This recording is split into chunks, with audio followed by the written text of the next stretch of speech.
جیسا کہ آپ دیکھتے ہیں کہ جو اقتدار کی کرسیاں ہیں اس کو حاصل کرنے کے لیے ذلت کی اور اخلاقی گراوٹ کی کس حد تک لوگ جاتے ہیں، آج کل اس کا مشاہدہ بخوبی ہو رہا ہے۔ تو یہ دنیا کی بادشاہتیں، دنیا کی حکومتیں اللہ کے غلام کے جوتے کی نوک پر رکھنے کے قابل بھی نہیں ہے۔ یہ عبداللہ ہونا، اللہ کا بندہ ہونا، یہ اتنا بڑا ٹائٹل ہے،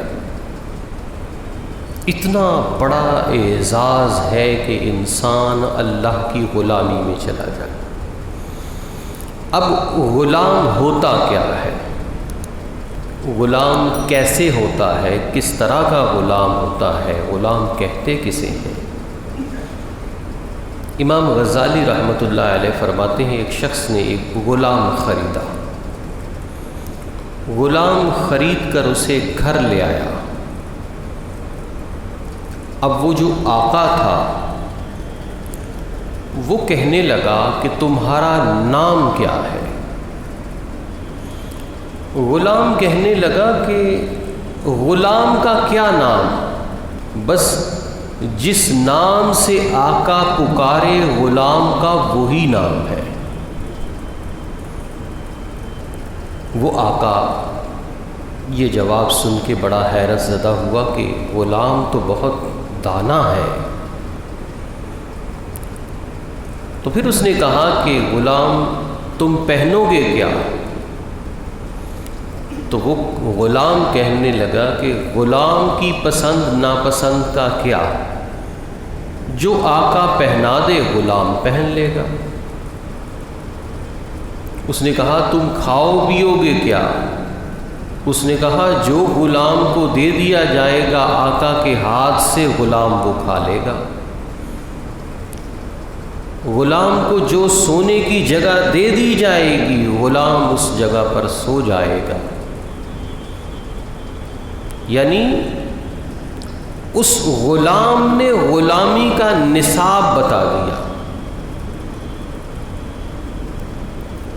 کہ جو غلام ہے اللہ کی بارگاہ کا غلام ہے تو اس کی اپنی مرضی کیا مرضی، جو اللہ کی مرضی ہے وہی غلام کی مرضی ہے۔ اگر ہم اللہ کی بارگاہ کے غلام بننا چاہتے ہیں تو پھر جو اللہ کی رضا ہے اس پر ہی راضی رہنا ہوگا، جو اللہ نے دیا اس پر راضی، جو اللہ نے لے لیا اس پر راضی۔ رضائے مولا از ہما اولا، کہ اللہ کی رضا ہر چیز سے مقدم ہے۔ یہ ہے غلامی کا نصاب۔ اور اللہ رب العزت نے قرآن کریم فرقان حمید میں مختلف اوصاف بیان کیے ہیں اپنے بندوں کے، کہ جو اللہ کے بندے ہیں اللہ نے ان کے اوصاف خود بیان فرمائے۔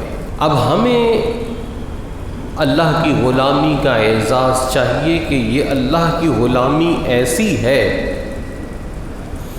کہ جو شخص اللہ کی غلامی میں چلا جاتا ہے اسے پھر دنیا کے کسی شخص کی غلامی نہیں کرنا پڑتی، کیونکہ وہ حقیقی مالک کا غلام بن گیا ہے۔ اور ہمارے ہاں جو ہر طریقے سے غلام در غلام در غلام، غلام کا غلام، یہ جو سسٹم چل رہا ہے غلامی کا، اس کی بنیادی وجہ یہ ہے کہ ہم بارگاہ الہی کے غلام نہیں بنے، ہم عباد اللہ نہیں بنے، اللہ کے بندے نہیں بنے۔ اور یقین جانیے کہ جو اللہ کا غلام نہیں بنتا اس ایک حقیقی غلامی کے طوق کو اپنے لیے فخر تصور نہیں کرتا، اس کی گردن میں دنیا کی 3600 غلامیوں کے طوق پہنا دیے جاتے ہیں۔ آج ہم لاکھ کہتے رہیں کہ ہم امریکہ کی غلامی نہیں کریں گے، تو آپ کے بڑے بھی کریں گے کہ جو حقیقی بارگاہ الہی کی غلامی ہے وہ ہماری زندگی کے شیڈول میں ہی نہیں ہے۔ تو جب بندہ اللہ کا حقیقی طور پر غلام نہ بنے تو پھر اسے دنیا کے ان کتوں کی غلامی تو کرنی ہی پڑے گی، کیونکہ وہ غلامی جو تمام عزتوں کو آپ کے قدموں میں لا کے ڈال دیتی ہے، جب آپ نے اس غلامی کو ٹھکرا دیا ہے تو اب آپ کو ہر کسی کے قدموں میں جانا پڑے گا۔ یہ جو ہم اللہ کو سجدہ کرتے ہیں یہ ہمیں لاکھوں جگہ سر جھکانے سے بچا لیتا ہے، اور جو اللہ کی بارگاہ میں سر نہیں جھکاتے وہ لاکھوں جگہ سر جھکاتے ہوئے نظر آتے ہیں۔ تو جو اللہ کا غلام نہیں ہے وہ کئی جگہ کا غلام ہے، کئی لوگوں کا غلام ہے، فکری اور شعوری طور پر، معاشرتی و معاشی طور پر ہر طریقے سے غلامی میں جکڑا ہوا ہے۔ اس غلامی سے فرار